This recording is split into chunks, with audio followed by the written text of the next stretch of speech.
Call the council meeting to order tonight. We'll take roll call, please. Council members Anderson. Here. Benega. Here. Brown. Here. Costello. Here. Jameson. Here. Knudsen. Here. Litz. Here. Staggers. Present. We have a quorum present for tonight's meeting. Tonight will be led in the invocation by Bishop David Zelmer from the South Dakota Synod of the ELCA. And after the invocation, we'll have the Pledge of Allegiance. So I'd ask everyone to please rise. And let us pray. Dear Lord, on this evening we give thanks for your call to ministry and mission and for public service. We remember this evening especially the men and women who have answered the call to protect and defend and those who go in harm's way upon our behalf. We pray, dear Lord, that you would bring them home safely, that you would bless their family in their waiting. We ask, dear Lord, now your blessing upon this gathering this evening, upon our mayor and city council members. Bless them with your wisdom and discernment that what is best for the people of this community might take place. Surround us all with your love and care. Keep us safe. In your holy name we pray. Amen. I pledge allegiance to the flag of the United States of America and to the republic for which it stands, one nation under God, indivisible, with liberty and justice for all.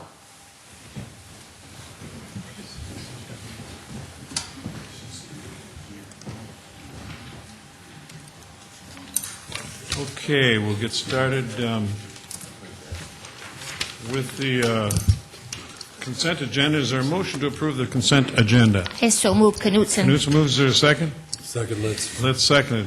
Further motions on the consent agenda? Not. I'd like to make an amendment here. I'd like to make a motion to amend the main motion that needs to be seconded, needs to be made seconded to vote on, and that is I would make a motion to amend the main motion by correcting the City Council meeting minutes of October 6, 2008 to set the hearing date and second reading for an ordinance of the City of Sioux Falls, South Dakota, amending the revised ordinances of the city by amending the fee schedule set forth in Chapter 23, Licenses, Tuesday, October 14th, 2008 at 7 p.m. Is there a second to that motion? Second, Benninger. Benega seconded. Further comments on the motion to amend the consent agenda? Seeing none, all in favor of the motion to amend will vote yes. Those opposed, vote no. Council members Costello.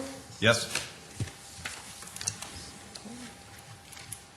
Jameson. Yes. Knudsen. Yes. Litz. Yes. Staggers. Yes. Anderson. Yes. Benega. Yes. Brown. Yes. All members present have voted. The motion, the amendment has been approved 8-0. Further amendments to the consent agenda? Seeing none, all in favor of approving the consent agenda as amended will vote yes. Those opposed, vote no. Council members Costello. Yes. Jameson. Yes. Knudsen. Yes. Litz. Yes. Staggers. Yes. Anderson. Yes. Benega. Yes. Brown. Yes. All members present have voted. The consent agenda has been approved 8-0 as amended. Is there a motion to approve the regular agenda? So move, Costello. Costello moves. Is there a second? Second. Brown seconds. Further comments or further motions? Okay. Mr. Mayor, I move to move agenda item 15 after item 5. Okay, that's a motion made by Brown. Is there a second to that motion? Second, Benninger. Benega seconded that motion. Further discussion on that motion? Seeing none, all in favor of the motion to amend will vote yes. Those opposed, vote no. Council members Costello. Yes. Jameson. Yes. Knudsen. Yes. Litz. Yes. Staggers. Yes. Anderson. Yes. Benega. Yes. Brown. Yes. That motion has been approved. Is there further motions? Pat? Mr. Mayor, I make a motion to amend the main motion to reconsider an ordinance of the City of Sioux Falls, South Dakota, providing appropriations and the means of financing them for the fiscal year ending December 31st, 2009, and to set a date of hearing for Monday, October 20th, 2008 at 7 p.m. at the City Council meeting. So that's a motion. Is there a second to that motion? Second, let's. Let's second it. Further comments on that motion? Seeing none, all in favor of that motion will vote yes. Those opposed, vote no. Council members Costello. Yes. Jameson. Yes. Knudsen. Yes. Litz. Yes. Staggers. Yes. Anderson. Yes. Benega. Yes. Brown. Yes. That motion has been approved 8-0. Further motions? Seeing none, all in favor of approving the regular agenda as amended will vote yes. Those opposed will vote no. Council members Costello. Yes. Jameson, Yes. Knutson, Yes. Litz, Yes. Staggers, Yes. Anderson, Yes. Benega, Yes. Brown. Yes. The regular agenda has been approved 8-0 as amended. Now we're at the time where we have public input. Anyone wishes to address the council for a period of 5 minutes, we ask you to come forward, give your name and your address, and then address the council. Seeing anyone want to come forward at this time? I see no one that is coming forward, so we'll move into the regular agenda on item number 4. Deferred action, USA Army Reserves, 4400 North Northview Avenue for 2007 drainage fees levied in the amount of $562.50. The U.S. Army Reserves is a tax-exempt entity and does not pay taxes, and they are now requesting an abatement. Good evening, Mayor and City Council. This deferred item was asked for deferral, so we had additional time to work with the county to further review this. We have reviewed this request, and there was a miscommunication between the title company and Minnehaha County regarding the total taxes and fees due at the time of closing, and so with the workings that we've done, we now will support this abatement request for this one time. Questions of Mark on item number 4? Mayor, I also need to have a council member make an amendment to the main motion based on some verbiage that Denise has put in front of them to change the verbiage from drainage fees to street frontage fees. Mayor, I would like to make that motion. Why don't we wait until after we have it, and then we'll make the motion to approve, and then we'll ask for your motion at that time, if that's okay with you. Are there others that wish to address the council on item number 4? If not, is there a motion to approve item 4? So moved. Brown. Brown moves. Is there a second? Second, Litz. Let's second it. Further motions? Okay. Yes, Mayor, I would like to make a motion on item number 4, an amendment to reflect that this is a street maintenance fee and not a drainage fee. That's the wordage I'd like to change. Okay, that's the motion. Is there a second to that motion? Second, Benega. Bennigan seconded that motion. Further comments on the motion to amend? Seeing none, all in favor of that motion to amend will vote yes. Those opposed, vote no. Council members Costello. Yes. Jameson, Yes. Knutson, Yes. Litz. Yes. Staggers, Yes. Anderson. Yes. Benega, Yes. Brown. Yes. That motion has been approved, 8-0. Item number 4 has been amended. Further discussion, comments, or motions on item number 4? Seeing none, all in favor of approving item 4 as amended will vote yes. Those opposed, vote no. Council members Costello. Yes. Jameson, Yes. Knutson, Yes. Litz. Yes. Staggers. Yes. Anderson. Yes. Benega. Yes. Brown. Yes. All members present have voted. Item 4 has been approved, 8-0 as amended. Let's go to item 5. Second reading, an ordinance of the City of Sioux Falls, South Dakota, approving the release of permanent sanitary sewer easement. Good evening, Mayor, members of the City Council. Chad Heavey with the Engineering Division of Public Works. This easement is located west of Cliff Avenue on approximately 77th Street. It was obtained from Diamond Valley LLP in 2005 to maintain a sanitary sewer pipe. Since then, the sewer pipe has been relocated to the south into a new easement. Dunham Commercial Real Estate, on behalf of the property owner, has requested that this easement be released. The city no longer has a need for this easement and is in support of its release. Questions of Chad on item number 5? Others that wish to address the council on item number 5? If not, is there Move for council discussion? or approval, motion? Benega. Bennigan I second moves. that motion. Knutson. Knutson seconds the motion to approve. Further comments on the motion to approve item 5? Seeing none, all in favor of that motion will vote yes. Those opposed, vote no. Council members Costello. Yes. Jameson, Yes. Knutson, Yes. Litz. Yes. Staggers. Yes. Anderson. Yes. Benega. Yes. Brown. Yes. Item 5 has been approved 8-0. Item 15 now. Second reading, an ordinance of the City of Sioux Falls, South Dakota, amending the revised ordinances of the city by amending the fee schedule set forth in Chapter 23 licenses. Jill Franken, Assistant Public Health Director, to review these recommendations for fee changes under Section 23. Health fees relate to a set of fees that have not been changed for a number of years. We've been reviewing these for the last year and doing research, looking at what's being done not just within the city, but also what's being done regionally and nationally. We found that similar processes being done in other departments where they're looking at program costs being covered by the fees that are assessed and license fees. We also have seen that being adopted regionally as well as nationally. So the goal that we have set for ourselves as a health department is that we will evaluate our license fees regularly, and we will increase those as needed to cover the cost of the inspection process, processing process, licensing process. We sent a letter out to the affected establishments, and we asked them to attend a meeting if they so chose on October 30th, or September 30th, I guess it would be, and one baker attended. We also received calls as a result of that letter from 2 grocers that had some questions, and then 3 owners of small establishments that sell just small amounts of food, grocery items, very limited, and they did call expressing some questions and some concerns regarding the increase in the fees.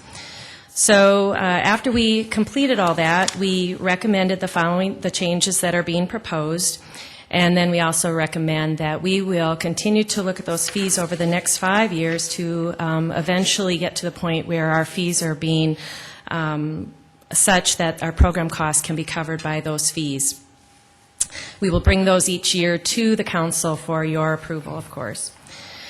In addition, based on the feedback that we received from the establishments that did call and expressed had some questions and had some comments to make, we are proposing an additional food selling fee category be added to subsection 2A grocery stores. And we are recommending that we add in an additional annual fee for an area that's less than 250 square feet, and that fee would be $53. Questions of Jill on item number 15. Others that wish to address the council on item number 15? Go ahead. Yes. Jill, when you conduct these inspections, about how much does it cost per hour for the city to do this? About $32. $32, okay. For staff time. Well, what would be the total then? You got the staff time at 32. What other costs would be involved? Thank you.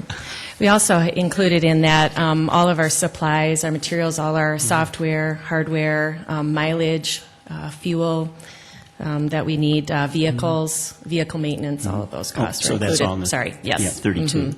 When I said the $32 an hour for the staff time, that's an average that we found to be, and we use that as a comparison with some other communities that are regionally, so we could kind of look and see that where our costs come in, that's fairly consistent with some other communities. Right. Has there been any thought of actually charging $32 to a business if it takes an hour to do that, or charging $64 if it takes 2 hours, or anything like that? Well, that's what we looked at when we evaluated that was the total cost. We broke it down in total so that we could assure that whatever the costs were be able to be covered. So we took the total cost, and then we looked at the number of establishments that we inspect, and then we developed a formula, if you will, to then divide that in based on what I explained at the last council meeting was a workload unit, and so we tried to fairly distribute that. So that's one of the reasons that we then developed the additional fee in visiting with some of the smaller entity grocers. Since that takes a little bit less time, and it was sort of in that fee range of less than 1,000 square feet, listening to them and hearing what they had to say, we decided to implement an additional category, or ask for an additional category to be added. Just curious, how long would it take to inspect a large grocery store like Hy-Vee? I know it varies, but I mean roughly. Luann, I'm going to ask Luann Ford to come up and answer that question.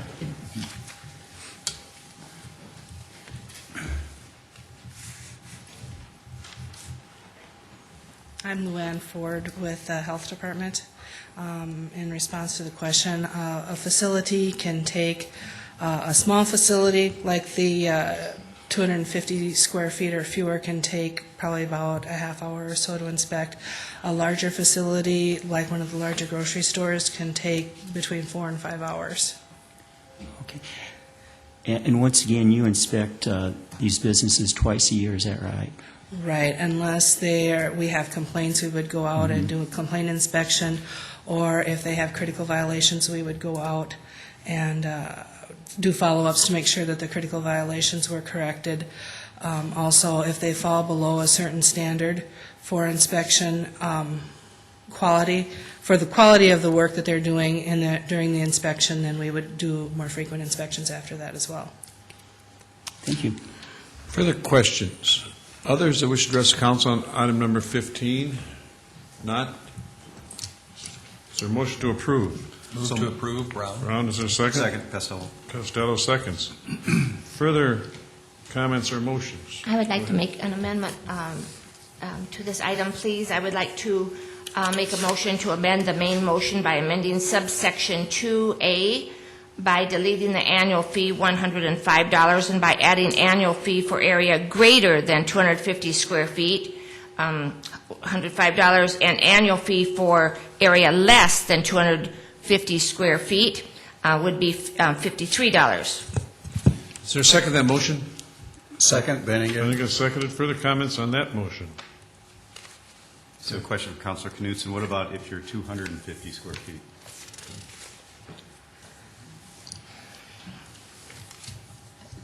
Would you like to make one of them greater or less than? Equal to? I need to have Jill Franken come up and help me with your question. I think a simple fix would be if you said greater than 250 feet, Okay. and then the other one equal to or less than 250 feet. Okay, that's what I really wanted to say. That sounds correct also. Only a CPA would come up with And that. thank you, and I'm usually supposed to be the English teacher up here, but thank you for helping me tonight. That's your motion? Yes. And the second? Yes. Gerald, you're okay with that? Correct. Okay, everybody understand the motion now that has been added to? Everybody understands that, okay? So we got a motion made, and second to amend. All in favor of that motion will vote yes. Those opposed will vote no. Councilmember Costello? Yes. Jameson? Yes. Knudsen? Yes. Litz? Yes. Staggers? Yes. Anderson? Benega? Yes. Brown? Yes. All members present have voted. The amendment has been approved 8-0. Now we're back to the main motion as amended. Further discussion on that? Not, go ahead. I guess in regard to the proposed fee increases and the formula and so forth that was developed for this, the square footage, and I mean, it's very complicated.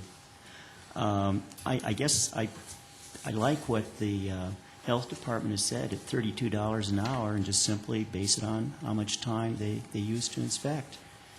So if there's a lot of time required to inspect at a grocery store, well, of course, they'll pay more. Automatically, they'll pay more.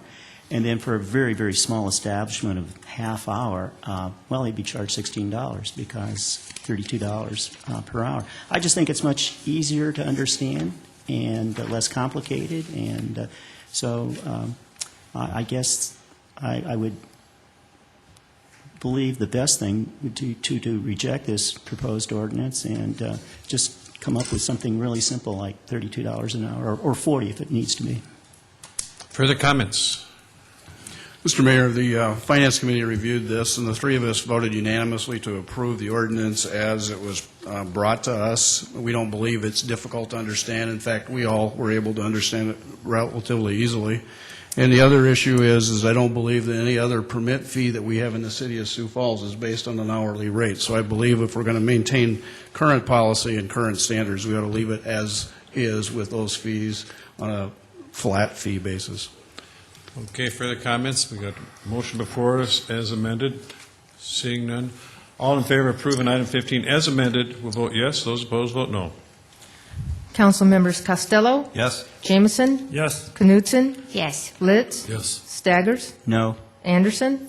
Benega? Yes. Brown? Yes. All members present voted. Item 15 has been approved, 7 yes, 1 no, as amended. Let's go to item number 6, I believe it is. First reading of the City of Sioux Falls, South Dakota, amending the revised ordinances of the city by revising Chapter 14 of the Campaign Finance Ordinance for municipal elections. Deborah Owens, City Clerk. Don't want to belabor this much longer. This is an ordinance that has come through the Public Services Committee with lengthy discussions and with their recommendation, and then again, we discussed it briefly at the informational meeting today. Proposed changes in Chapter 14 are some minor housekeeping changes that were changed at the state level, and of course, locally, we mirror a lot of what their state language says concerning campaign finance reporting. We also have requiring that all political action committees who engage in city elections, our local elections, file their statement of organization at the statewide level. So those will be filed with the Secretary of State's office. This actually is the custom now. We're going to require that. If you go back to 2008, earlier this spring, all of the political action committees who gave to the candidates were all statewide PACs. In addition, to require all PACs that engage in city elections to submit one financial disclosure statement 1 week prior to the city election. And that was a discussion that we had looked at the state reporting deadlines, and actually 2 of those deadlines really come very close to our own. One is exactly the same deadline, which would be December 31st, and so to not have political action committees duplicate their reporting both at the state level and at the local level, we will simply go online, grab that report, and then put that on our own website. And then in addition, because our elections run in the same year as primary and general elections, there is a statewide PAC reporting period that is prior to the primary in June, and that is very close to our post-election report. And so that, too, we can utilize that report on Chris Nelson's website and then just grab that and put that in our own. So our hope is that we move forward with this, that we make it easier for political action committees to contribute, yet very important to keep that same level of transparency in providing the information to the people seeking to vote on candidates or whatever it would be. It would be a ballot question either. That they can go in and see who contributes to these local PACs and what their purpose and what their interest is. And lastly, we wanted to reduce the number of candidate financial disclosure reports. We dropped the January report and then the March. The March report is about a week away from the April, so that one really just was common sense. And then the January report, there's the December 31st and the February, and the committee had felt like that was sufficient to provide that level of transparency to the public and yet keep those reports regular and timely. The benefits of the proposed changes will be that PACs will appreciate not filing duplicate paperwork for both local and state elections, and the city we can still access those financial disclosure statements online and then post them, again, as I had shared.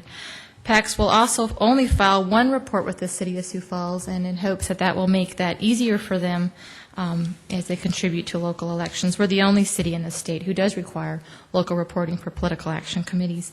And then finally, the reducing of the number of financial disclosure reports saves the time for city staff.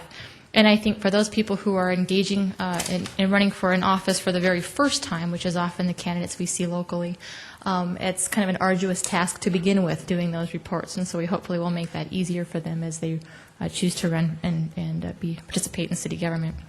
Any questions? Questions of Deborah on item number 6? Not, let's go to 7.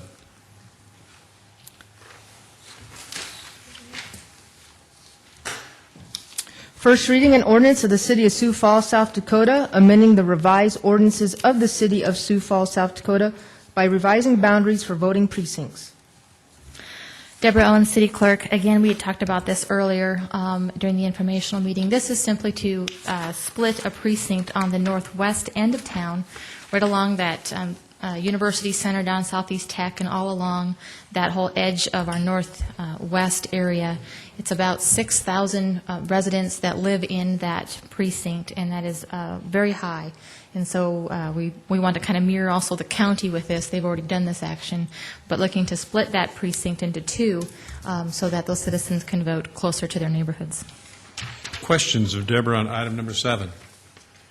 Seeing none, is there a motion to set the hearing date for October 20th for items 6 and 7? I so move Knutson. Knutson moves. Is there a second? Second, Jameson. Jameson seconds. Further comments on the motion to set the hearing date for items 6 and 7 for October 20th? Seeing none, all in favor of setting that hearing date will vote yes. Those opposed vote no. Council members Costello. Yes. Jameson. Yes. Knutson. Yes. Litz. Yes. Staggers. Yes. Anderson. Benega. Yes. Brown. Yes. All members present have voted. The hearing date has been set October 20th for items 6 and 7, 8-0. Item number 8. First reading an ordinance of the City of Sioux Falls, South Dakota, approving the release of a permanent utility easement in Tract A of Miller's Addition to the City of Sioux Falls in the north half northeast quarter of Section 12, Township 101 North, Range 50 West of the 5th PM, Minnehaha County, South Dakota. Good evening again, Chad Heavey with the Engineering Division of Public Works. This permanent utility easement is located near the I-29 and Russell Street interchange on North Louise Court. This easement does not contain any utilities. All public and private utilities have signed off on the release of this easement. The City of Sioux Falls does not have a need for this easement and will be in support of its release. Questions of Chad on item number 8? Not. Is there a motion at the hearing date for the second reading for November 10th? So moved. Litz. Let's move. Is there a second? Second, Anderson. Anderson seconds. Further comments? All in favor of the motion at the hearing date for Monday, November 10th for item number 8 will vote yes. Those opposed vote no. Council members Costello. Yes. Jameson. Yes. Knutson. Yes. Litz. Yes. Staggers. Yes. Anderson. Yes. Benega. Yes. Brown. Yes. All members present voted. The hearing date has been set for November 10th for items number 8. Item 9. A resolution of the City of Sioux Falls, South Dakota, correcting several legal descriptions on Resolution Number 1805, a resolution declaring the necessity to construct the east side sanitary sewer system and assessing the cost to each lot or tract of land benefiting thereby. On March 14th, 2005, the City Council adopted Resolution 18-05, which was the resolution of necessity for the city to construct the east side sanitary sewer system. The resolution notified 923 properties that the city was going to construct these improvements, and if the property owners connected into the system, they would have to pay a cost recovery. 37 of the 923 legal descriptions were not accurate, and tonight's resolution corrects those. Questions of Chad on item number 9? Yeah, Chad, do you know what happened there with the 37 legal descriptions, why they weren't correct? I don't know specifically why the 37, but I'll kind of take you through the process in 2005. The city's GIS system, the records we have for legal descriptions come from the office of the equalization office with the county. But the Register of Deeds actually contains the exact legal descriptions. So what happens is, in 2005, we probably did not go down to the Register of Deeds office. We just assumed that the legal descriptions that the equalization office uses were correct. And oftentimes, they either abbreviate those or they do something so that the two offices at the county do not match. I'll give you an example. They say that the legal description has to match the plat. Well, we're out in the east side of Sioux Falls. If this land, was platted 50 years ago or hasn't been platted, it could take the Register of Deeds anywhere from a half hour to an hour just to figure out what the correct legal description is. So nowadays, what we try to do, and we're dealing with thousands of legal descriptions a year, is take the time to go down to the Register of Deeds office to get the exact correct descriptions.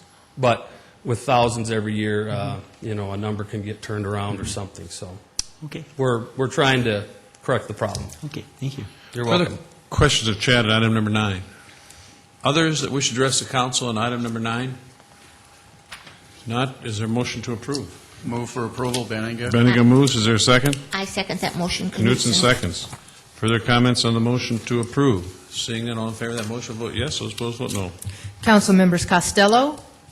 Yes. Jamison? Yes. Knutson? Yes. Litz? Yes. Staggers? Yes. Anderson? Yes. Benega? Yes. Brown? Yes. All members present voted. Item 9 has been approved 8-0. Item 10. A resolution of the City of Sioux Falls, South Dakota, adding several legal descriptions on Resolution Number 1805, a resolution declaring the necessity to construct the East Side sanitary sewer system and assessing the cost to each lot or tract of land benefiting thereby. This resolution adds 12 properties to the resolution number 18-05. These properties are now in the East Side Sanitary Sewer Basin, are requesting to be served by this sewer system, and have been notified of tonight's hearing. These properties are south of 69th Street, near Southeastern and Sycamore Avenues. The council, a new resolution will be brought forward in the next couple months where the council will actually adopt the final cost recovery for the East Side Sanitary Sewer. Questions of Chad on item number 10? Yeah, just to clarify, Chad, these property owners are definitely volunteering, wanting to be hooked up. There's no requirement that they have to do it within so many months or years or anything like that? Well, they do not pay the cost recovery unless they hook into the system. And these Yes. 12 property owners understand how important having this ground be sewerable. So they have come to us and said, with an engineering study, and said, yes, this property is sewerable by the East Side Sanitary Sewer, and we are requesting that we're served by this, and when we hook into it, we will pay the recovery. Okay. Further questions of Chad on item number 10? Others that wish to address the council on item number 10? Not. Is there a motion to approve? Move to approve. Let's move. Is there a second? Second, Anderson. Anderson seconds. Further comments on the motion to approve item 10? Seeing none, all in favor of that motion will vote yes. Those opposed vote no. Council members Costello? Yes. Jamison? Yes. Knutson? Yes. Litz? Yes. Staggers? Yes. Anderson? Yes. Benega? Yes. Brown? Yes. Item 10 has been approved 8-0. Item 11. A resolution canceling delayed assessment number 170-87. Resolution 170-87 was adopted by the City Council on June 29, 1987, and delayed $910.67 of a street assessment for asphalt paving on property on East 18th Street, east of Sycamore Avenue. The land was then platted into 10 lots, and the owner was listed as John Haar. We contacted Mr. Haar regarding this assessment. He stated that after the land was platted, he sold it to Ronning Enterprises, and that he was not responsible for the cost. We then contacted Ronning Enterprises. They stated that, yes, they had bought the 10 lots, but in part of their development, they had actually built that street that fronted those 10 lots, and said the assessment does not apply to those 10 lots because we built them and paid for them. What's happening is that this assessment is generating numerous questions anytime a title search is done on these 10 lots. Our assumption is that this assessment does have something to do with asphalt paving, but we're thinking that it was probably at the intersection of 18th Street and Joliet Avenue. However, I cannot find any documentation of where this assessment should be applied. So tonight I'm requesting that Resolution 170-87 be canceled and that the title of these properties be cleared of this assessment. Questions of Chad on item number 11? Others that wish to address the council on item 11? Not. Is there a motion to approve? So moved. Let's move. Is there a second? Second, Jameson. Jamison seconded. Further comments on the motion to approve item number 11? Not. All in favor of that motion will vote yes. Those opposed vote no. Council members Costello? Yes. Jamison? Yes. Knutson? Yes. Litz? Yes. Staggers? Yes. Anderson? Yes. Benega? Yes. Brown? Yes. All members present voted. Item 11 has been approved 8-0. Item 12. A resolution establishing the priority order of projects to be constructed in 2009, utilizing the capital improvement program's development-driven street projects. The administrative procedures for street improvements are outlined in Executive Order 02-49. This year, portions of Southeastern Avenue, West 26th Street, 72nd Street North, West Madison Street, and East 41st Street were constructed or are being constructed using this process. This year, we received 17 new petitions for arterial street construction in 2009, and we have 6 outstanding petitions from prior years. The petitions we received were prioritized by staff from Public Works and Planning. During a CIP committee hearing on Thursday, September 18th, a public hearing was held for the development-driven arterial street projects. The public hearing was attended by 40 members of the public. The CIP committee approved and recommends the following arterial street projects for construction in 2009, listed in order of priority. Sertoma Avenue from 12th Street to 26th Street.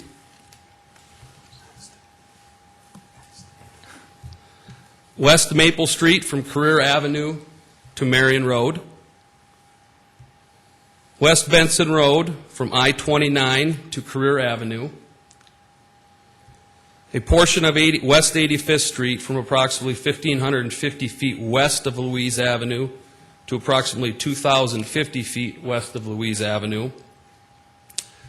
Southeastern Avenue from north of 69th Street, including the intersection, and south of 69th Street, and the grading and utilities on 69th Street from Charger Circle through Southeastern Avenue. I know this is tough to see, but the projects that have been recommended for construction this year have a total value of approximately $16.6 million, with a 2009 approved budget of a little over $6 million. Those 6 projects we have approved and recommended, in conjunction with the outstanding petitions, are a total value of approximately $57 million. And the 6 invalid petitions we received totaled nearly $12 million. And I'll just give you an update on what we did this year. We constructed 5, or in the process of constructing 5 arterial street projects, and we constructed 7 collector streets using the same process. The anticipated construction total for this year will be just over $10 million, and the collector streets were just over $3 million. Questions? Yeah, Chad, we spent tax money to build collector streets? No, that was the bond anticipation note that we used, Okay, the line of credit. Okay, thank you. Further questions? Chad, could you tell us what criteria would be used to make a petition invalid?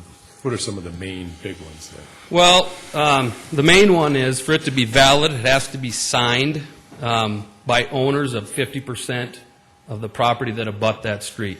So if we don't have that 50% approval or request for the petition, it's deemed invalid. I can run through, there's 8 items in the executive order that we look at as far as ranking these. The first is the amount of, the percentage of people that have signed. The second is the number of residences, businesses, and or other industries to be served by the improved street.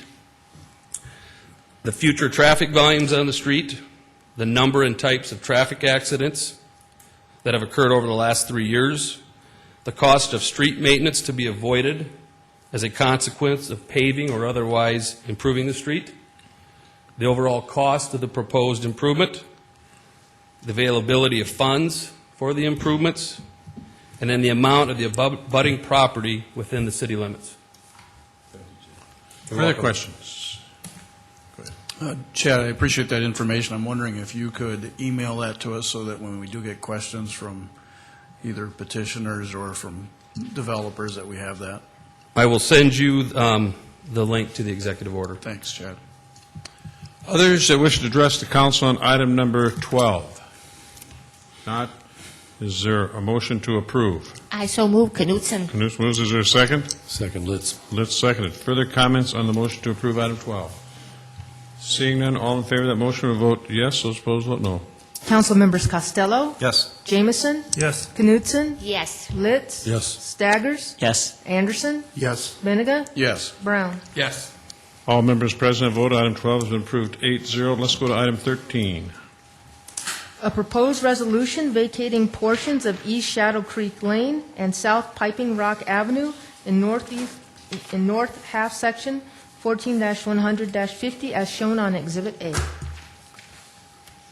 This right-of-way is unimproved and is located in the Grand Prairie development, which is east and south of 77th Street and Minnesota Avenue. If vacated, utility easements will not be maintained. The developer plans to eliminate the cul-de-sac, vacate the portions you see in yellow, and extend East Shadow Creek Lane to the east. Questions? Others that wish to address we don't just go to 14. A proposed resolution vacating South Tomar Road from East 73rd Street south approximately 130 feet as shown on attached exhibit. This right-of-way is south of 69th Street and west of Cliff Avenue and is unimproved. If vacated, utility easements will not be maintained. The developer plans to replace the public right-of-way with a private street. Questions on 14? Seeing none, is there a motion to set the hearing date for November 10th, 2008 for items 13 and 14? So moved, Litz. Let's move second. Second, Benega. Benega, further comments on that? If not, all in favor of setting the hearing date for November 10th for items 13 and 14, vote yes. Those opposed, vote no. Council members Costello, Yes. Jamison, Yes. Knutson, Yes. Litz, Yes. Staggers, Yes. Anderson, Yes. Benega, Yes. Brown. Yes. All members present have voted. The hearing date has been set for November 10th for items 13 and 14. We have done 15, so is there a motion to adjourn? So moved, Litz. Let's move second, Benega. All in favor of adjournment, vote yes. Those opposed, no. Council members Costello, Yes. Jamison, Yes. Knutson, Yes. Litz, Yes. Staggers, Yes. Anderson, Yes. Benega, Yes. Brown. Yes. We stand adjourned. Thursday.